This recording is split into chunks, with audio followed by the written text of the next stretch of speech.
Now, yesterday we were talking about Korach, and we're talking about Moshe Rabbeinu and the confrontation, and they have the challenge over here. Now, take a look at a pasuk, the Perek Tes Zayin pasuk Tes Vav.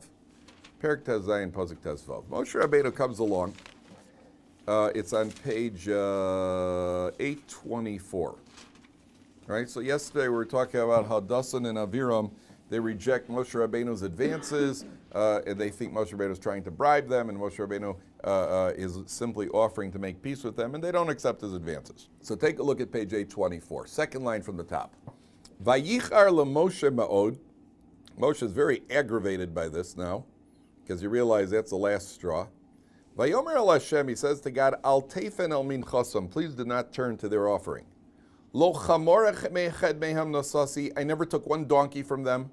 V'lo harayosi esachad mehem, I never harmed any one of them. Please, I have merits. Please listen to my prayer. I never took anything from them. I did what I did without any, hold for a few minutes, I did what I did without any ulterior motivation. I never took anything from them. I never harmed any of them. I don't understand. If Moshe Rabbeinu, if I was Moshe Rabbeinu and I want to call my merits into play, I mean, I would say, hey God, listen, I went to Egypt for you, I split the sea, I brought the 10 plagues, I've been taking, I wouldn't talk with donkeys, I'd talk about donkeys, and I never harmed any of them, I never cut in line, never took a second schnitzel where nobody else was going to get one, I never did, I never, that's not what Moshe Rabbeinu, I mean, why is Moshe, that's, you're trying to emphasize your merits. If I was Moshe Rabbeinu, I'd say, hey, listen, I've been the man, I've done everything you told me to do, what more? So there's also a very important insight here into how we grow as Torah Jews. I was once on a bus. There's a certain bus driver that I know who I've been, he is, I hate to say it, the guy's a jerk. And he's always waiting. He never pushes the button, the back button. He always waits. He starts moving till people start yelling at him. He's obviously frustrated with his job. And he just, he'll pass the stop when people are running for the bus. I think he slows down just to tease them. Then he speeds up. Yeah, real, just one thing after the other, one thing after the other. And, and it's not that difficult. Just push all 3 buttons and open the back door also. It's not that difficult. And he always waits pretending that he didn't know. And you see it over and over and over and over again. Okay, so once on the bus, I was standing right by the front of the bus. And also we look out the window, and there's a little old lady. We saw her trip on the sidewalk, and she falls over. So he stops the bus, and he gets off, the bus driver gets off the bus, he walks over to the lady, and he helps her up on her feet. And he gets back on the bus, and you could tell that the guy was, you could tell the look on his face was, if I find 35 others like myself, then we'll have 36 righteous men in the generation. And I could tell that his question, does anybody on this bus know what a tzaddik I am? I want to ask you something, gentlemen. If you saw a little old lady on the street, don't you think you would help her up also? Do you think anybody on a bus in Israel wouldn't help the little old lady on it? They'd probably help her more than she wants help. In Israel, if somebody, in Israel, when somebody's lying on the street, you help them up. Okay, I'm okay. I was actually lying on the street on purpose. No, you have to get up. In Israel, they're very helpful. Everybody has directions in Israel. 2 people will say, ask somebody for directions. Other people stop to help out.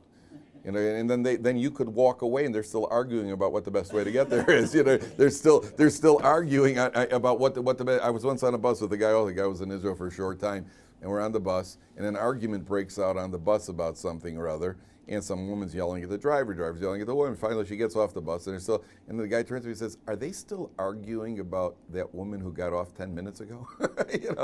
So people are very, very helpful here. That's what happens. Now, is there anybody who wouldn't do such a thing?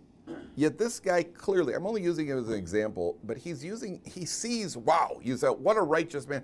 That is not the measure of righteousness.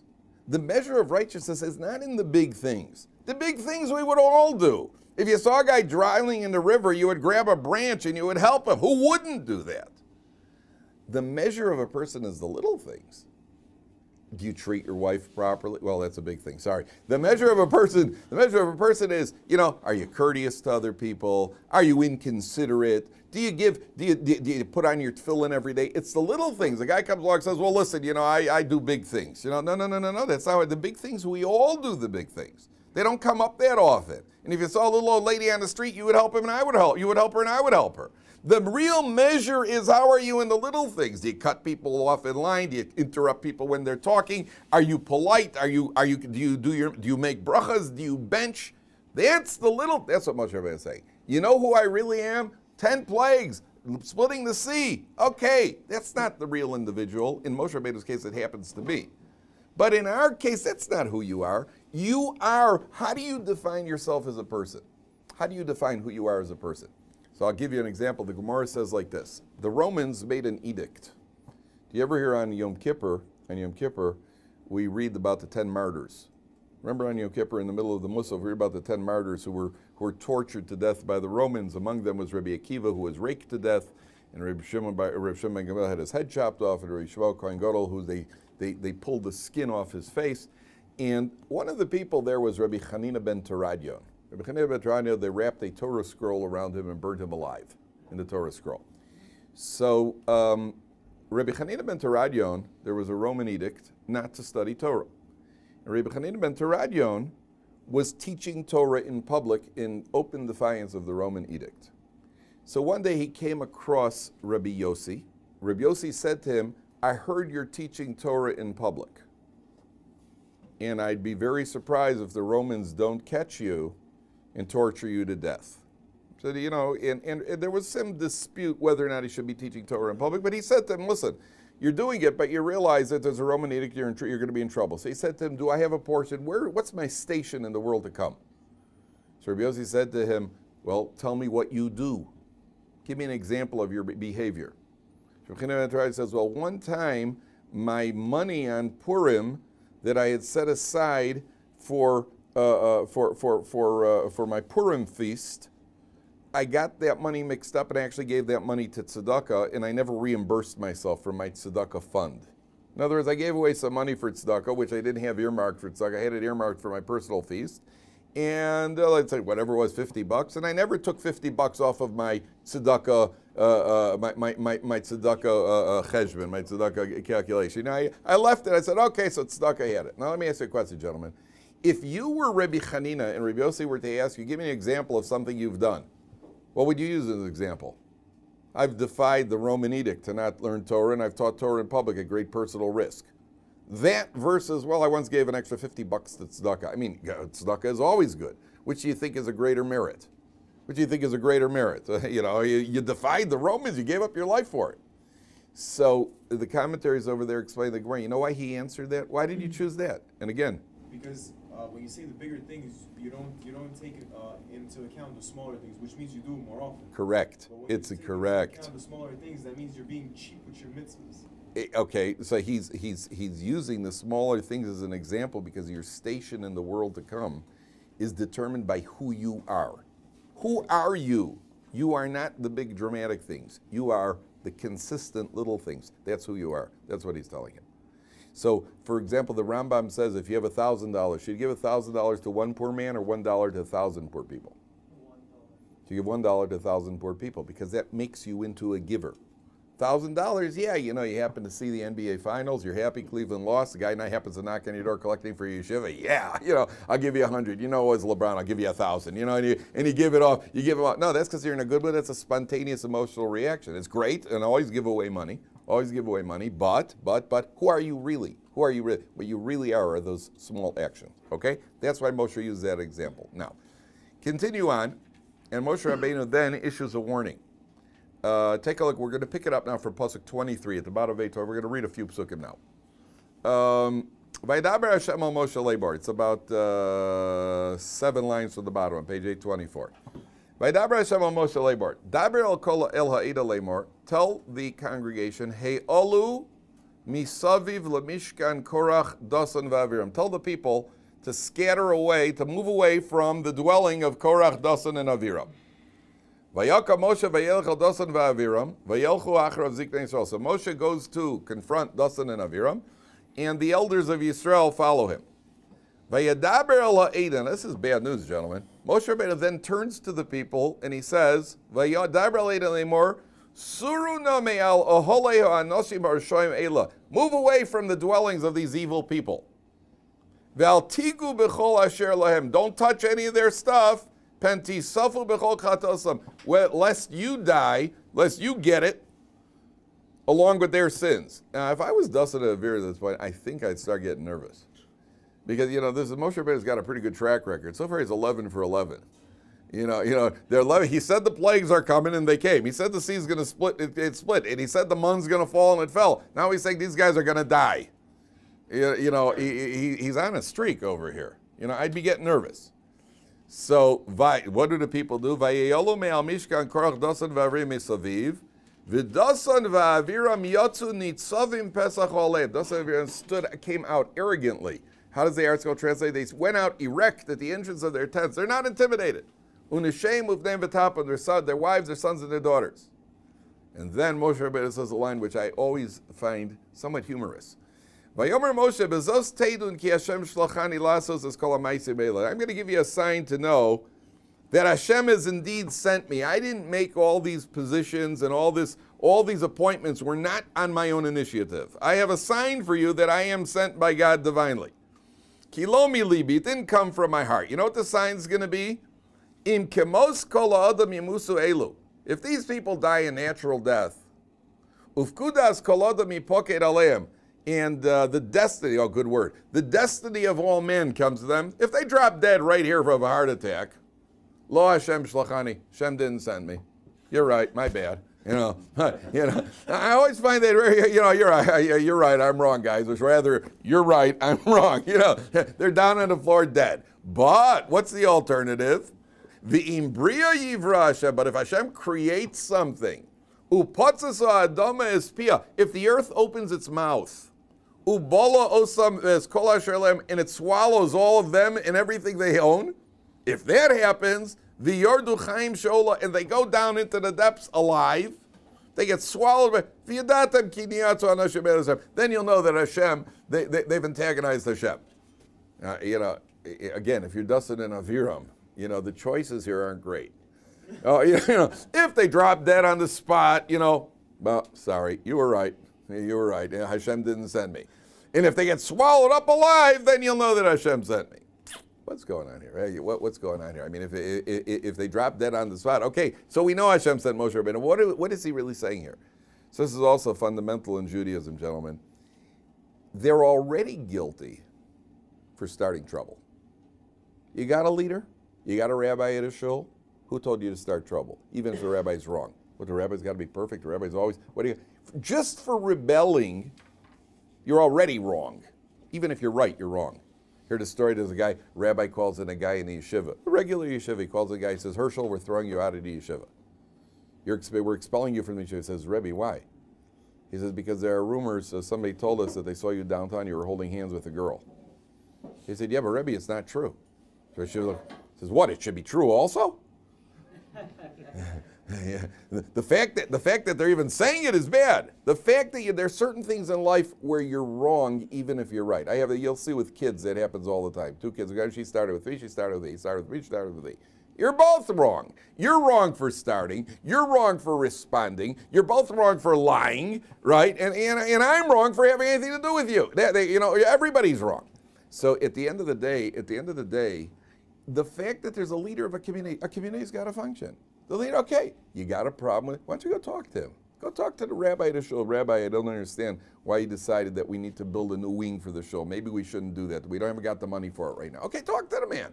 And maybe he'll listen to you. What do you got to start a rebellion for? That's the first step. Rebel against the rabbi. For that alone, Chassam Sofer says, they deserve death. And if I'm right, you're going to get swallowed up by the earth. Now let's see what happens over here.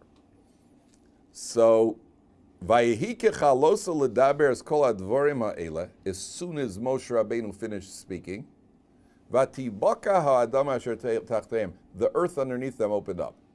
Now you notice over the Torah emphasizes as soon as Moshe Rabbeinu finished speaking. Why is that? Why does the Torah emphasize that? Because the Torah is more of a teaching concept, no? So why is the Torah emphasizing that? Why is it emphasizing as soon as he finished speaking, the earth opened up? The seriousness of the crime. Shows. Okay, but the crime is pretty serious. Why? As soon as you stop speaking, Correct. it happens. Correct. In other words, the cynics who say that the sea split, the splitting of the sea. So the Torah itself describes it as a natural event. The wind blew all night and it split the sea. So where's the miracle? The miracle is that when you're standing at the seashore with 600 helpless people and you say, okay, the sea's going to split. That's a good call. and then the wind starts blowing and it splits, that's a really good call. So what's the miracle? The miracle is the timing. The miracle is the timing. The timing is what cements in that this is a miracle, and the cynics are set down now. Because the guy said, well, earthquakes happen. Oh yeah? Right over here, right under them? The Medrash even says that the earth opened up and wherever they were was like a crack that was chasing them around. Like there's a like in the cartoons, go and they go in. Were also swallowed. What's that? According to some, the women and children were swallowed, and which the commentaries say, why should the children be swallowed? It says, now you see what happens when a person starts a fight. There are others that say that the children were not. There's different of opinion, but that the negative ramifications of a fight, because the Jewish people the blessing for the Jewish people is shalom, right? We live for peace. We live for peace among the Jewish people. And when there's quarreling and infighting, then even the innocents could go. So that's the severity of starting a fight. Now, there's another opinion that says that they were actually rolled down, that they opened up, and wherever they were, they suddenly went on an incline and rolled till the opening, and they went in. We'll see in a second. And then it says, Vatiftach ha'aretz espia, the earth opened its mouth, pasuk lamed beis, Vativla osam ves bateyem, it swallowed them and their households, ves kol adam asher lekorach, all the people that were with Korach, ves kol rechush, and all the property. Vayerdu heim vekol asher lem chaim she'ola. They go down alive into the depths. Vatechas aleim ha'aretz vayovdu bitoch hakol. The earth covers them over. They're gone. They're gone. Nothing was left. The Talmud says not even a needle that belonged to Korach, not even a needle that belonged to Korach. Anything that belonged to Korach got swallowed up. And when the earth covered over, it wasn't like an earthquake where the fault is still there. There's an earthquake and the fault remains. It covers over completely. There's actually one medrash that says it made a swallowing sound. Like the big gulp, it's 7-Up, it's 7-Eleven, like that. And yet, people ask, what bracha do you make on a human being? Bori pri ha'adam. So the earth swallows them up alive. Okay? Now, they're gone. They're gone. Why is every piece of property gone? That's interesting halacha. It's an interesting halacha. What happens if you're walking, let's say you lose $10, and a poor man finds it. He takes $10 and he goes and buys himself some food. Do you get credited with the mitzvah of tzedakah? You do. You actually do. It's a freebie God gives us. God gives you one. If somehow through your money a poor man found it, you get credit for tzedakah.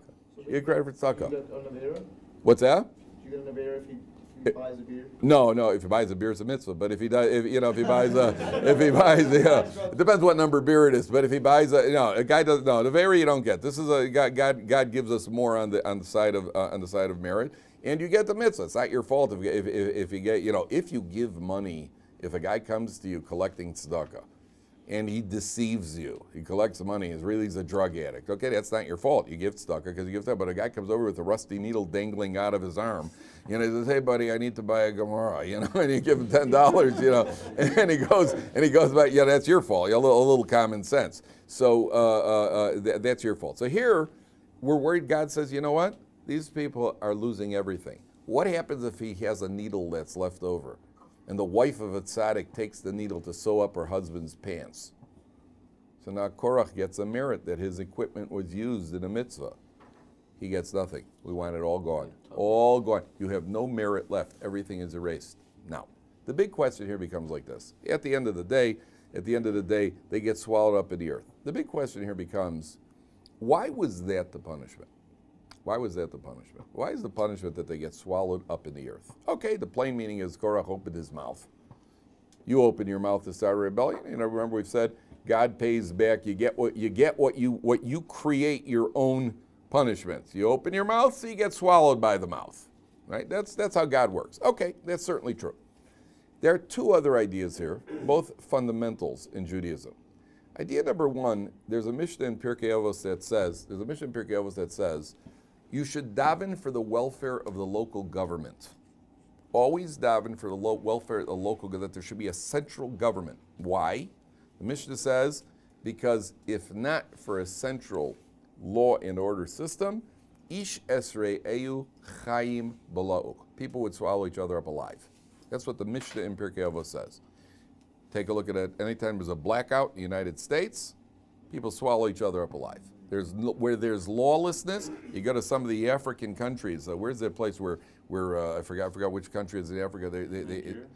Is it Nigeria? One of the places is just like it's like the Wild West right now.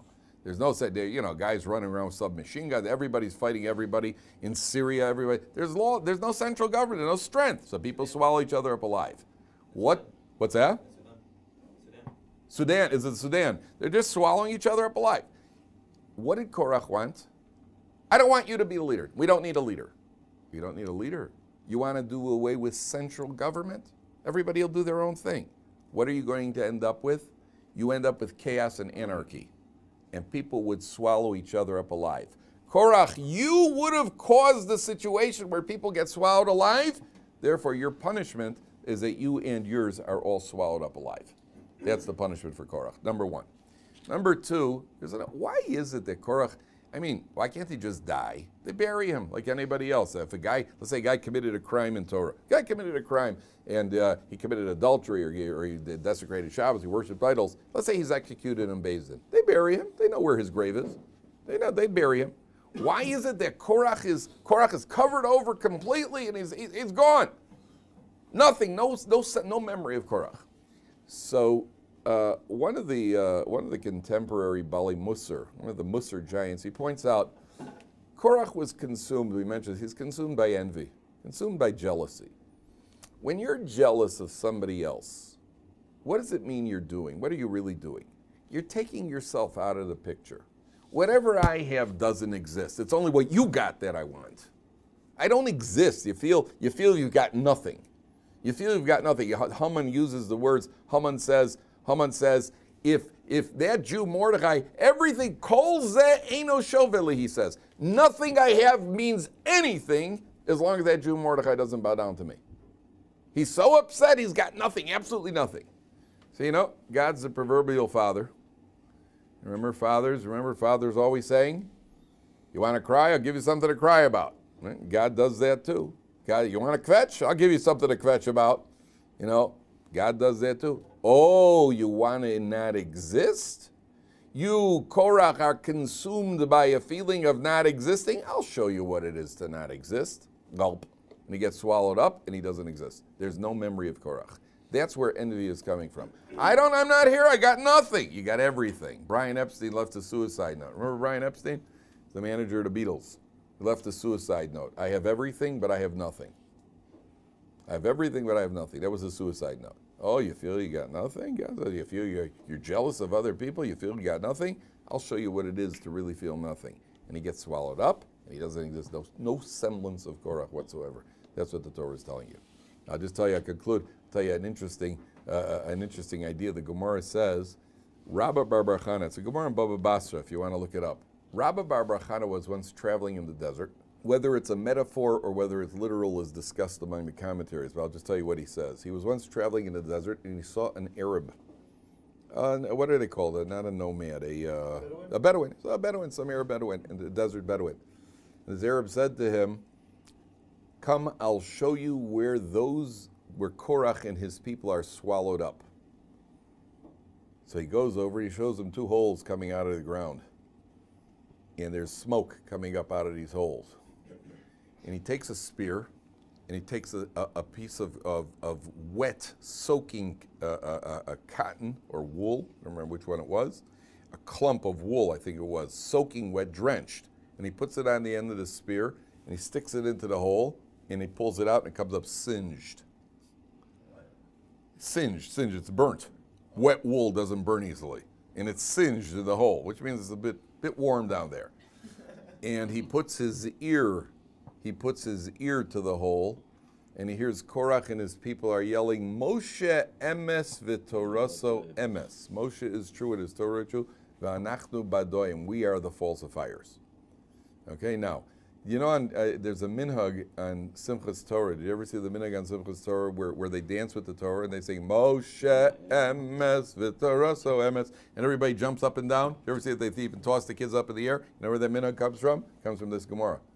Because the assumption is that when Korach and his men were saying Moshe emes v'toraso emes, they're probably jumping up and down. It's hot down there. They couldn't stand in one place. Moshe Emes, the Torah Emes. They're jumping up and down. And, you know, it's not like they're sitting there on a couch drinking your beer. You know, Moshe Emes, the Torah Emes. Let's have another six. You know, it's Moshe Emes. They're yelling it, and that's where the tradition comes from. They're doing that. So, you know, the important lesson. Imagine they would have said that one moment before they got swallowed up. Imagine they would have said one moment before they got swallowed up. Right at the hole, they say, you know what, we're sorry, Moshe Emes, the Torah Emes. They would have lived. They would have survived. It would have been tshuva. Everybody would be happy. Everybody would have gone home, and the whole thing would be over. Then they get swallowed up. Then they start dancing. Moshe Emes, too late, too late, too late. Once you're down there, it's too late. So whatever down there means, physically or spiritually, whatever it means, too late. You had your chance. You had your chance. You blew it. You were a day late and $1 short, as the old saying goes. So Moshe Emes, the Torah, at that point, it's too late. So the people who are in that situation, Korach and his people are down there for eternity. The Gemara says there is an opinion that eventually one day they'll come back, but in the meantime, it's not good. In the meantime, they're having a hard time. That's because they didn't do tshuva one moment before, and that's why it says in Pirkei Avos, do tshuva one day before you die. Do tshuva one day. What's the obvious question? How do you know when you're gonna die? Right, and therefore, do tshuva every day. That's right. Shuv yom echad lifnei misasa. Do tshuva when you're. It's a technical problem, but when are you going to die? You're right. It is a problem. So do tshuva today. But the Rabbi Shloim did not want the tshuva from the miracle.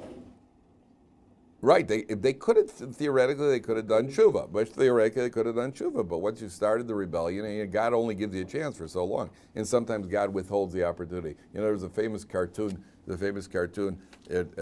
guy on the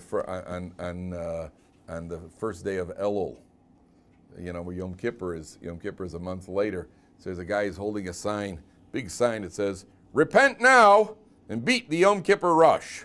Right, so that's the motto. The motto is do it now because you don't know what's going to happen later. Yes, question, please. Please. Kaplan, what happened to Dosan and Avila? There were 250 followers, and it says that Eshod Som Es Hashem, the fire came from Hashem, but Tokhan Es HaChamishim Masayim. Good question. Not the 250. Good question. There's actually a machlokas in the Gemara. The Gemara discusses exactly what happened to Korach himself. Was he burnt? Was he swallowed? There's an opinion that he got both, that he was burnt and then swallowed, right? So there was a difference. The Gemara in Sanhedrin, there's a dispute over there, and if I'm not mistaken, it's the same thing about Dasan and Aviram. Exactly which group did they go on? The end wasn't good. The plain meaning is they got swallowed up. Question is, were they part of the bluim? The Gemara says bluim mina srufim. And then Dasan and Aviram. If I'm not mistaken, it goes to Dasan and Aviram. Certainly about Korach and Dasan and Aviram as well. So everyone, including the 250 and Dosan and Aviram. The 250 apparently did not get swallowed. According to the Gemara, the 250 didn't get swallowed. They got burnt. Korach and his people, Dasan and Aviram, and the families or whoever it was that was a happy participant, got swallowed. There are different opinions in the Talmud exactly who it happened to. But that Korach and Dasan and Aviram have ended up down there, that's clear. That's clear. Sanhedrin and Perek Chelek, yeah. Okay. All right, gentlemen.